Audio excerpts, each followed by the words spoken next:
Bienvenidos todos a este podcast que trata de un personaje fundamental en el proceso de la historiografía del arte, o si se quiere, en la historia del arte.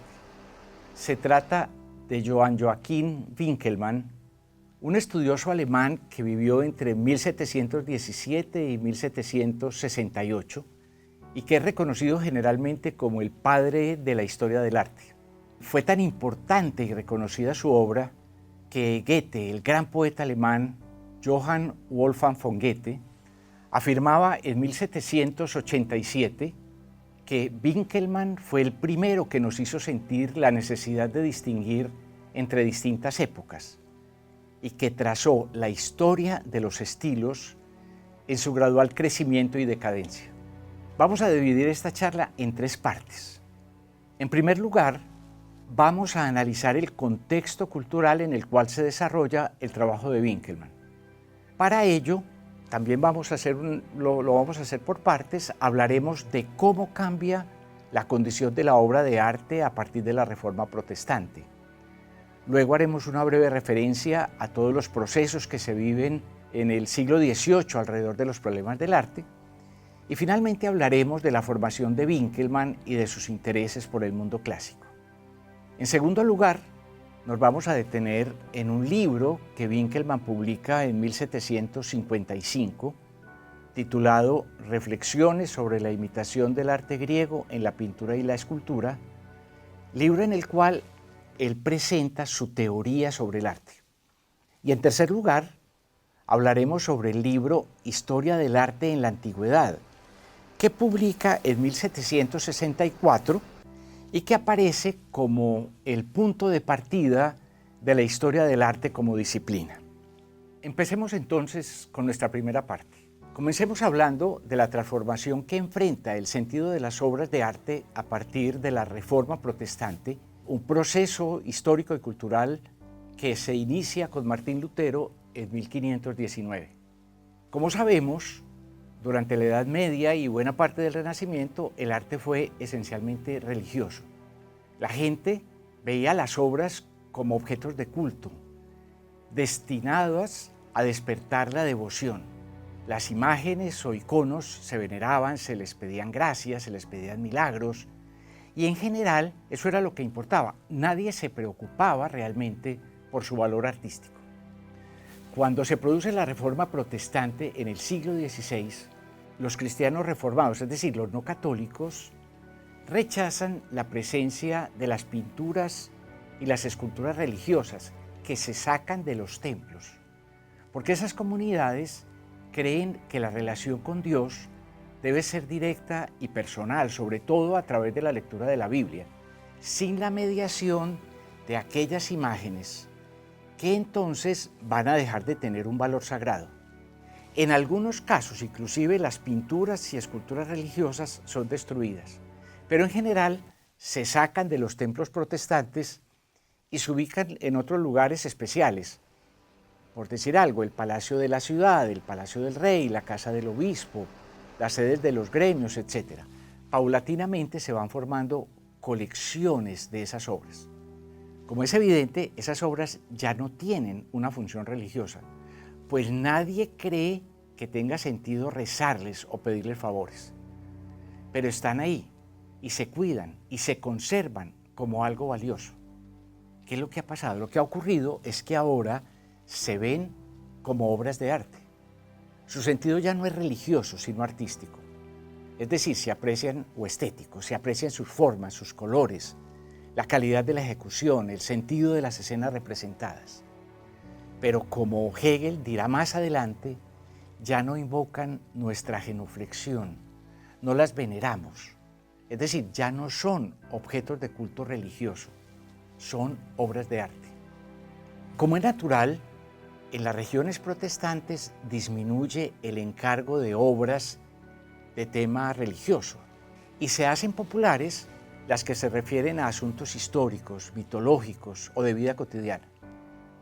Por el contrario, en el mundo católico sigue existiendo una alta producción de obras religiosas porque esas imágenes siguen presentes en los templos católicos. Pero a la vez Se debe decir que se desarrolla también una amplia producción de obras de carácter laico, no religioso. En definitiva, podemos decir que entre los siglos XVI, que es el momento de la Reforma Protestante, y XVIII, se produce una verdadera revolución. Desaparece la imagen de culto, que se convierte en la obra de arte del mundo moderno. Y es esa, la obra de arte, la que sirve como punto de partida a las reflexiones de Winckelmann, de Kant y de Hegel, y dicho sea de paso, al desarrollo de una disciplina como la historia del arte. Hablemos ahora, siempre en esta primera parte, de la gran cantidad de procesos teóricos y prácticos que se van a desarrollar a lo largo del siglo XVIII y que tienen influencia directa en los asuntos del arte. Porque no se trata solo de ese cambio de concepto acerca de la obra de arte que hemos encontrado en el momento anterior. El siglo XVIII está atravesado por una serie de procesos que tienen una importancia muy grande para las reflexiones sobre el arte y para la historia del arte. Hagamos solo una breve presentación de los principales procesos, pero tengamos en cuenta que cada uno de ellos puede considerarse como el comienzo del desarrollo de una disciplina humanística particular, cada vez más compleja. En primer lugar, las excavaciones de Herculano a partir de 1738 y de Pompeya desde 1748 marcan el inicio de la arqueología científica. Ya no se busca solo recuperar objetos antiguos para decorar palacios, como hacían los anticuarios desde el Renacimiento. Ahora se excava para estudiar la vida del mundo antiguo. Es evidente que esa arqueología científica será definitiva para el desarrollo del arte y de la historia del arte. Por otra parte, en 1746, como ya hemos leído antes, Charles Bateau presenta el concepto de bellas artes, que por primera vez permite definir un campo de trabajo preciso para la reflexión, y no como ocurría antes de ese momento, cuando la palabra artes se refería a todos los oficios y a muchas ciencias. Un poco más adelante, en 1750, el filósofo alemán Alexander Baumgarten publica un estudio sobre el conocimiento a partir de la sensibilidad, y ya no solo a partir de la razón y de la lógica, como había sido hasta ese momento. Para el título de su libro usa una palabra griega entonces extraña. Lo titula estética, una palabra que en realidad no se empleaba desde la antigüedad. A partir de allí se comprende que el arte es también una forma de conocimiento. En 1751 aparece el primer volumen de la Enciclopedia, esa obra monumental que en buena parte define el siglo XVIII. Para ese primer volumen, Diderot escribe un texto sobre arte. En otras palabras, el arte ha dejado de ser entonces un mero oficio y se le reconoce un lugar especial dentro del saber universal. A partir de 1761, 10 años después, el mismo Diderot empieza a publicar sus textos sobre los artistas presentes en los sucesivos salones franceses de arte. Son textos que luego hemos reconocido como el punto de partida de la crítica de arte. A lo largo del siglo XVIII, muchas de aquellas colecciones que se habían ido formando en los siglos anteriores comienzan a organizarse de manera más sistemática y paulatina de 1734 en adelante y empiezan a abrirse al público. Es la aparición del Museo Moderno que inicia con las colecciones vaticanas. Luego será el Museo de Nápoles, enriquecido por las excavaciones de Pompeya y Herculano, la Galería de los Oficios de Florencia, el British Museum de Londres y muchos más, hasta llegar en 1793 a la apertura del Louvre. Como es evidente, el museo va a transformar radicalmente la comprensión de las obras y sobre todo, lo que más nos interesa, la relación del público con las obras. Y por último, cabe señalar que todos estos desarrollos científicos y culturales van a tener su influencia y van a confluir en un logro especial, En 1764, Winckelmann publica su Historia del arte en la antigüedad, que puede considerarse como el origen oficial de nuestra disciplina, que a partir de entonces va a cobrar un sentido y una importancia sobresaliente en el contexto de la cultura humanística.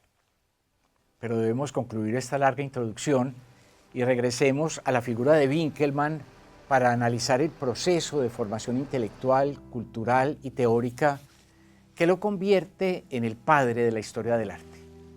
Como ya dijimos antes, Winckelmann nació en 1717. Era hijo de una familia humilde, pero él reveló desde la infancia su interés por el conocimiento del mundo clásico grecorromano. Pudo acceder a una profunda formación en este campo, que a la larga lo llevó a convertirse en uno de los eruditos más destacados de la historia universal. Después de trabajar como preceptor y como maestro, entre 1748 y 1755 trabaja en la ciudad de Dresde como bibliotecario encargado de una de las mayores colecciones de libros entonces existente sobre el mundo clásico. Esta es una época en la cual profundiza también más su formación y su conocimiento de lenguas clásicas y modernas. Dresde es entonces una ciudad extraordinariamente rica desde el punto de vista cultural, a pesar de que está en el centro de muchos conflictos internacionales, como por ejemplo la tremenda Guerra de los 7 Años. Augusto II el Fuerte y su hijo Augusto III, grandes duques de Sajonia, cuya capital es Dresde, pero simultáneamente reyes de Polonia, ellos marcaron la edad de oro de Dresde con la adquisición de gigantescas colecciones de arte, entre las cuales quizá la más famosa fue la del duque de Mantua, que integraron a sus colecciones, y todo esto unido a una notable renovación arquitectónica de estilo barroco. Winckelmann manifiesta su admiración por obras clásicas del Renacimiento italiano, como la Madonna Sixtina de Rafael, adquirida por el príncipe elector en 1754. Pero al mismo tiempo rechaza el gusto barroco y rococó de la arquitectura de Dresde y la decoración de moda en la época, que se impone, por ejemplo, en el Palacio Schwinger, que es el más importante de la ciudad. En este tiempo, Winckelmann se integra a la élite intelectual de la ciudad y se convierte en centro de debates acerca de la defensa de los valores del mundo antiguo y de la crítica simultánea al arte de su propio tiempo. Bueno, pasemos ahora a la segunda parte de nuestra consideración sobre Winckelmann, porque en ese contexto estético y crítico que hemos descrito y como resultado del mismo, Winckelmann publica en Dresde en 1755 su primera obra fundamental titulada Reflexiones sobre la imitación del arte griego en la pintura y la escultura. Este libro se constituye en una especie de manifiesto que servirá de punto de partida al movimiento neoclásico europeo, que es el predominante entre las últimas décadas del siglo XVIII y las primeras del XIX. El punto de partida de Winckelmann es una crítica radical al arte barroco, que considera irracional, y al arte rococó, que considera incluso inmoral. A ver, pero hagamos un paréntesis y digamos aquí, de paso, que nosotros hoy no entendemos la historia del arte desde esta perspectiva de conflicto, como lo hacía Winckelmann, sino que buscamos reconocer los valores y el sentido de cada movimiento artístico. Y por eso, en contra de lo que sostenía Winckelmann en su tiempo, hoy podemos apreciar y gustar tanto del barroco y del rococó que él detestaba, como del neoclasicismo que él apoyaba. La afirmación de Winckelmann es de un rechazo contundente. A partir de la catástrofe que representan el barroco y el rococó, el único camino que le queda a su época para volver a tener un arte grande es imitar a los antiguos. No es que rechace la observación de la naturaleza, no es que diga, no miremos la naturaleza sino solo las obras clásicas. No es que rechace la observación de la naturaleza, por ejemplo el estudio del cuerpo, sino que está convencido de que nadie imitó la naturaleza mejor que los griegos quienes además tuvieron una historia que les permitió, dice él, destilar la belleza de la naturaleza y corregir sus defectos gracias al entendimiento. Los artistas griegos, dice Winckelmann, desarrollan ciertas bellezas ideales que se producen a partir de imágenes trazadas solo por el entendimiento. Pero no es una belleza abstracta, platónica, por ejemplo, que estuviera basada en proporciones matemáticas, sino que es la comprensión y la afirmación de que la belleza se realiza en la historia y que en Grecia hubo una unidad esencial entre historia y naturaleza. Winckelmann reconoce que hay una discusión acerca del sentido de la imitación de la realidad en el arte. Por ejemplo, puede imitarse un asunto único. Es el caso de una persona en un retrato, lo que lleva a un gran realismo, como existe en el arte holandés del siglo XVII, como en Vermeer o en Rembrandt. O pueden tomarse, por el contrario, los rasgos de distintos asuntos particulares y presentarlos en una unidad, como desde la antigüedad se decía que hacían los griegos al escoger los rasgos más bellos de cada una de las jóvenes más bellas de una ciudad para crear la imagen de una diosa. Ese es el camino de la belleza ideal de los griegos. Esa belleza ideal no se encuentra directamente en la naturaleza, sino que el artista la compone. Es decir, es el resultado final que sale de su propia mente. Ahondando en este asunto, hacia finales del siglo XVIII, Federico Schiller aclara que la belleza del arte tiene que ver con la representación y no solo con la cosa representada. Y sintetiza este problema distinguiendo tres asuntos. En primer lugar, la belleza natural. La belleza natural, que es un objeto bello, una cosa bella, como un paisaje, como un cuerpo humano visto en sí mismo. En segundo lugar, dice Schiller, la belleza artística, que es una representación bella de un objeto. Y en tercer lugar, la belleza ideal, que es, dice Schiller, la representación bella de un objeto bello. En fin, Winckelmann resume todo su pensamiento acerca de la belleza en el arte griego diciendo que se caracteriza por una noble sencillez y una serena grandeza. Con esa fórmula, noble sencillez y serena grandeza, entrelaza los conceptos de lo sublime y de la gracia, que eran los problemas que en general el siglo XVIII había considerado siempre como incompatibles. Este entrelazamiento de los conceptos de sublimidad y gracia hacen que la consideración de la belleza y la valoración de la obra de arte no pueda limitarse a proporciones numéricas o matemáticas, teóricas, sino que se vincula con la sensibilidad y, por tanto, con la experiencia directa de las obras. No podemos detenernos más en este texto fundamental de las reflexiones sobre la imitación del arte griego en la pintura y en la escultura, pero antes de seguir adelante conviene resaltar tres problemas interesantes. En primer lugar, en la perspectiva de Winckelmann, la teoría del arte no es un asunto abstracto, puramente filosófico o literario, sino que parte siempre de la consideración de las obras concretas. Él no reflexiona sobre el mundo antiguo a partir de lo que dice Homero en la Ilíada o lo que dicen otros escritores griegos y romanos, como había sido hecho siempre hasta ese momento, sino que reflexiona sobre el mundo antiguo a partir de la observación de las obras que conoce. Pero en segundo lugar, es bueno tener en cuenta que ese conocimiento de las obras del mundo antiguo que tiene Winckelmann es limitado. En realidad son pocas las obras clásicas que pueden verse en Alemania en esa época y corresponden en realidad no a la época griega, sino a la época romana. Por eso se ha dicho a veces que la visión que tiene Winckelmann sobre Grecia es una visión falsa, apócrifa. Pero lo importante es que, aunque fuera incompleta, esa visión de Grecia de Winckelmann determinó por mucho tiempo nuestras ideas sobre el mundo clásico.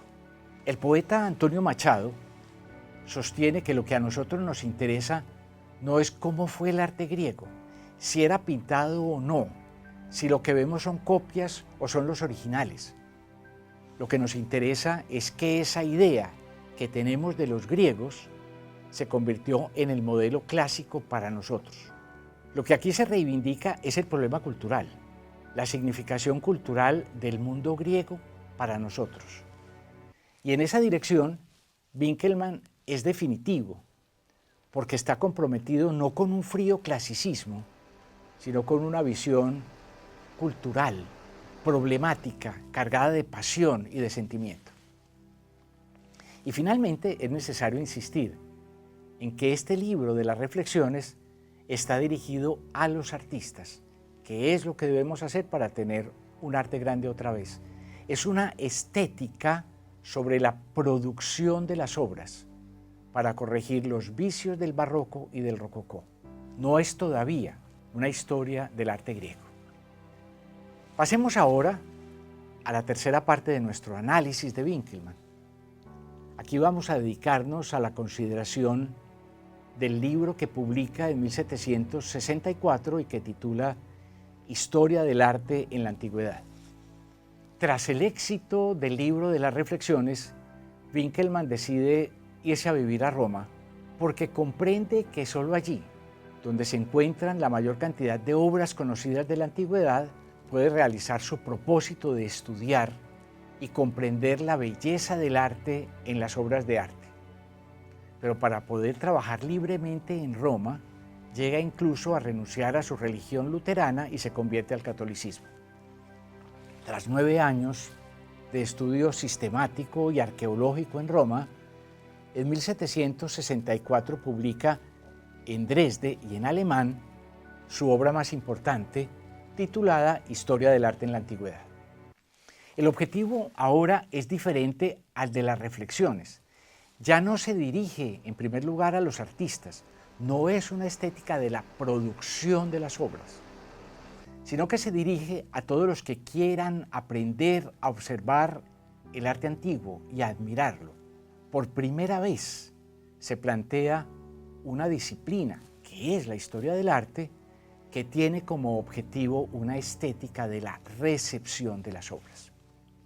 Un asunto interesante en este punto, quiere que su libro tenga grabados que reproduzcan las obras de las que habla. Por supuesto, ese propósito es algo precario, no existe la fotografía, no existen medios de impresión avanzada en la segunda mitad del siglo XVIII, pero es un cambio radical, sobre todo en la concepción de su trabajo, y revela su convicción, importantísima para nosotros, de que es necesario aproximarse a las obras. Pensemos que era difícil viajar y que la mayoría de la gente nunca veía las obras en directo. Hasta ahora había tenido que conformarse con leer lo que se decía de ellas.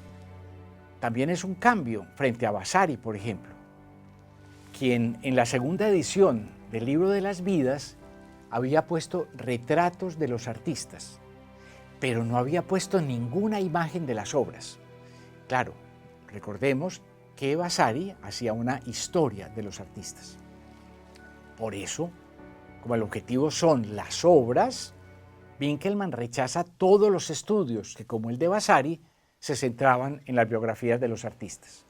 Sin embargo, es claro que también en Roma el conocimiento de las obras griegas es limitado. En realidad, las obras que se encuentran especialmente en Roma, donde han ido apareciendo sobre todo desde el siglo XV, son copias de originales griegos.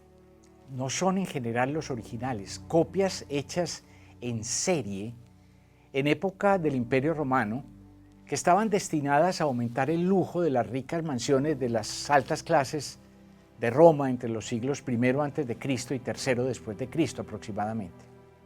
Winckelmann anhela siempre viajar a Grecia y no puede hacerlo.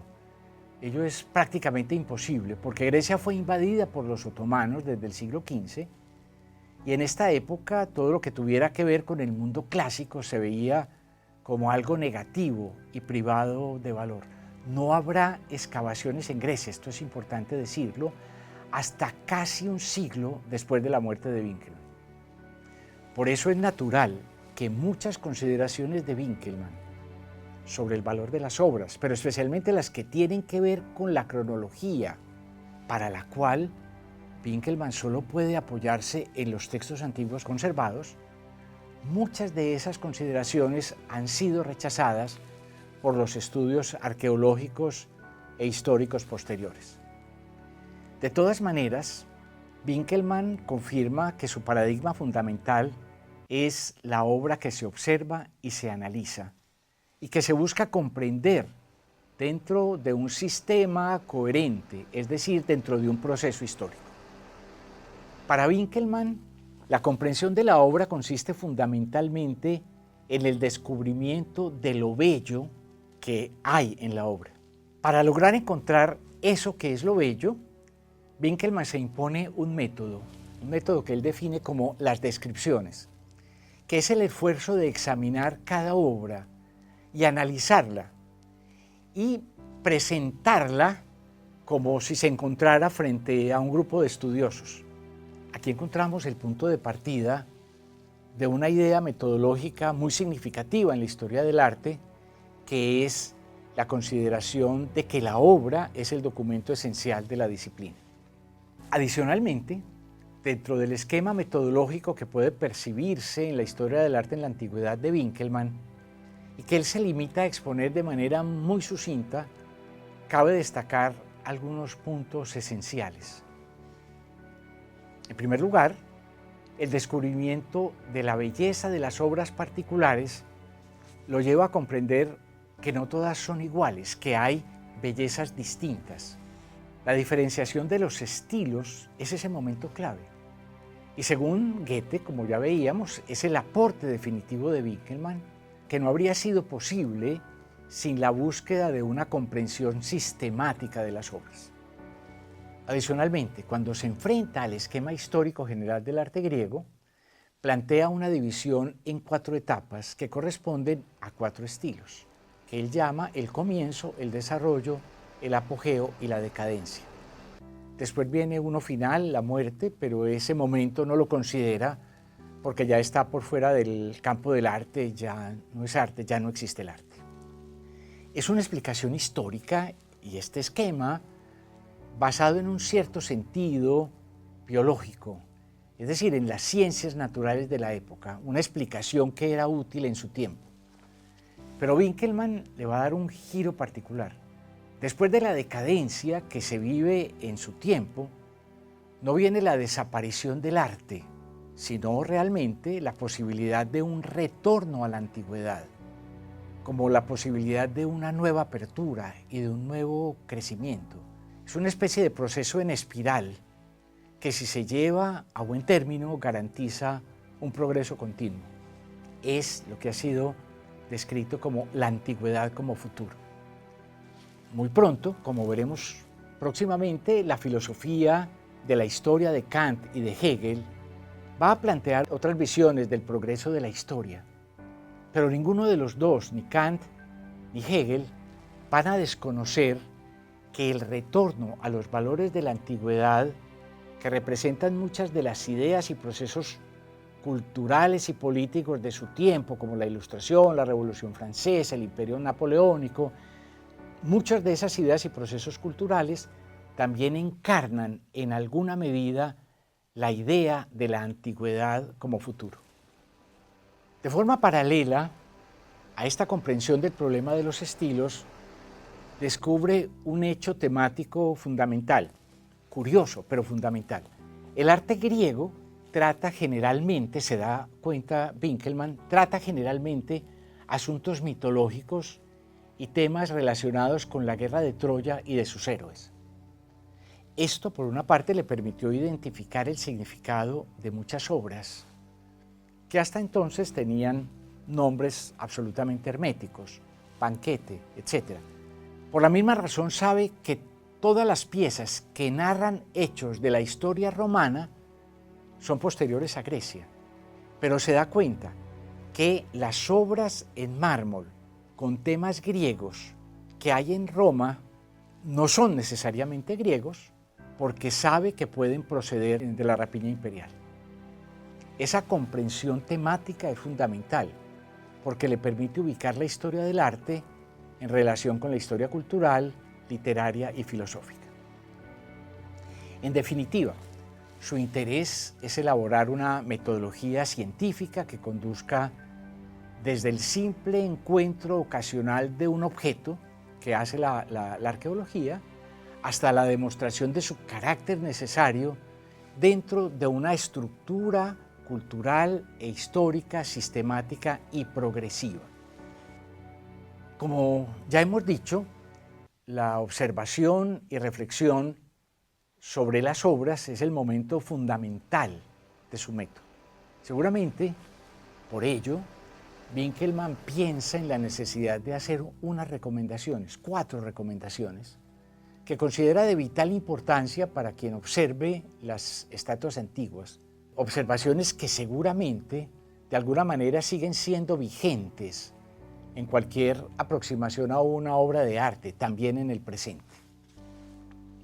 En primer lugar, la primera recomendación, dice Winkelmann, no buscar los defectos y las imperfecciones en las obras de arte si antes no se ha aprendido a conocer y a distinguir lo bello. Llevado al presente puede interpretarse como la necesidad de no llegar ante la obra con una actitud negativa, sino por el contrario, abiertos a la posibilidad de descubrir en ella cosas interesantes. Quien de entrada llega ante una obra con el prejuicio de que allí no hay nada valioso, jamás encontrará nada valioso. Vale la pena decir que este prejuicio se encuentra en muchas personas que se aproximan al arte contemporáneo. En segundo lugar, la segunda recomendación de Winkelmann es que es necesario no confiarse del juicio técnico que frecuentemente valora más lo difícil que lo bello. Es decir, no deberíamos admirar más el trabajo manual que los valores estéticos y significativos de las obras. Esta es una advertencia muy importante para el público que, como ocurría ya desde la época de Plinio el Viejo, se entusiasmaba y se entusiasma con lo que considera muy difícil de hacer y no busca más allá de eso los valores fundamentales de la obra. Un paréntesis adicional en este punto. Los nuevos medios digitales proporcionan a veces experiencias fascinantes a partir de las obras de arte. Los museos recurren a ellos con frecuencia para hacer más atractivas y, digamos así, más actuales sus obras, gracias a esas estrategias de inmersión, donde el público entra en la obra ocupa el espacio del público, etcétera, a través de medios digitales. Pero quizá no deberíamos quedarnos en el deslumbramiento que nos producen esos recursos, sino recordar que después de todo, la obra sigue en el muro del museo, esperando nuestra visita, para de alguna forma conversar con nosotros. La tercera recomendación de Winkelmann es que debemos distinguir entre las partes esenciales y las accidentales. Muchas veces un posible error, por ejemplo, en la anatomía de una figura o en la perspectiva de un espacio, o imaginar lo que creemos que el artista debería haber hecho de forma diferente, nos hace perder el valor del conjunto. Y en cuarto lugar, retoma la necesidad de observar directamente las obras. Esto es un consejo que repite de manera incesante. Se trata de una observación serena y tranquila, porque según Winkelmann, es de la esencia del arte la imposibilidad de una comprensión inmediata. Nadie llega frente a una obra y entiende ya todo lo que hay allí. En palabras actuales, la obra de arte es un texto al que nos acercamos y debemos darle tiempo para que nos hable, para que podamos establecer un diálogo con ella. Y agrega que al aproximarnos a una obra debemos esperar que encontraremos mucho, porque así indagaremos mucho. Pero debemos hacerlo con mucha calma. De nuevo surge aquí pues la necesidad de aproximarse a las obras. Una aproximación que idealmente es directa, viendo en persona las obras. pero que en la práctica, en la realidad, todavía en el presente, es sobre todo indirecta. La aproximación indirecta a las obras a través de reproducciones, de fotografías, de videos y de todos los medios digitales conserva toda su vigencia y validez en la actualidad. Nadie puede conocer de forma directa todas las obras que se producen, ni siquiera en su entorno más cercano. Todo el esquema metodológico de Winkelmann se basa en la observación de incontables detalles aislados. Solo a partir de allí podemos llegar a conclusiones generales. Es decir, la historia del arte no es un proceso que pueda partir de ideas universales definitivas, sino que va siempre de lo particular hacia lo general. Nos queda una pregunta final a modo de conclusión. ¿Qué resultado espera alcanzar Winkelmann con su trabajo? En primer lugar, debemos decir que él era consciente de que no podía aspirar a resucitar el mundo griego en la Alemania o en la Europa de su tiempo. Repite muchas veces, por ejemplo, que ya no existen los bellos cuerpos de los antiguos, ni su elegancia, ni el cuidado del ejercicio o de la comida, como tampoco es posible, por ejemplo, contar con las condiciones de clima y de geografía que fueron definitivas en la época clásica. Es decir, Winkelmann no aspira a que las formas del arte clásico se vuelvan a crear y sean las predominantes. Pero hay una pista que nos puede revelar el objetivo profundo de Winkelmann. Insistentemente, a lo largo de su texto, afirma que el arte griego fue grande y valioso mientras existió la libertad. Llega a decir que al día siguiente de que los atenienses derrocaran y expulsaran a los tiranos, al día siguiente, dice él, empezó el esplendor del arte griego. Y que se terminó el día en el cual los griegos perdieron la libertad, primero a manos de Alejandro y luego a manos de los romanos. Por eso es importante tener en cuenta esta idea de la libertad, que no es un tema que solo se refiera a la antigüedad. Su crítica radical contra el barroco y el rococó tiene como fondo el rechazo al despotismo y la corrupción de cortes como la de Francia, que era imitada por muchos de los pequeños déspotas alemanes de la época. Mi propuesta de interpretación de Winkelmann es que en el fondo el suyo es un trabajo de crítica política y de reivindicación de la idea de la libertad política y social. Escribe su historia del arte en la antigüedad para afirmar la centralidad de la libertad en la vida humana. Interesante considerar que Winkelmann murió 21 años antes de la Revolución Francesa.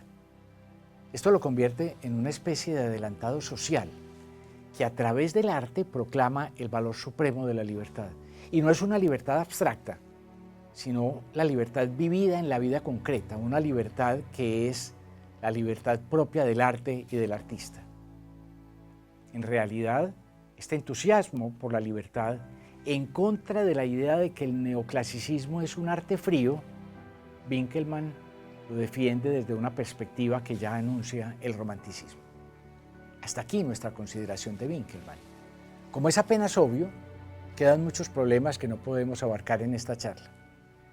Para una comprensión más clara de estos asuntos, debo recomendar siempre la lectura de los textos de apoyo que aparecen en la bibliografía de esta unidad.